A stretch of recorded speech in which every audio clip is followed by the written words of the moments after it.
Well, that got a piece of Wally Bell. That foul ball stung him a little bit.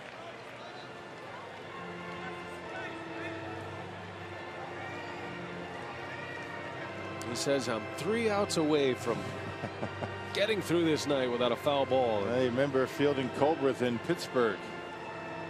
Had a foul tip get caught in his mask, between his mask and his chest protector, and had to come out of the ball game.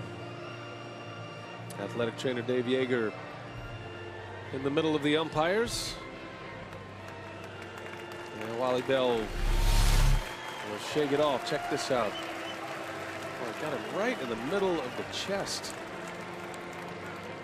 That still hurts. I don't care how much padding you have. I mean, that's like taking a sledgehammer to the chest.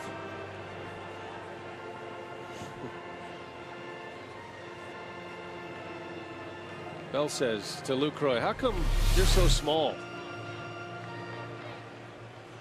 Bam. Ouch. Yeah. No, he's going to tough it out.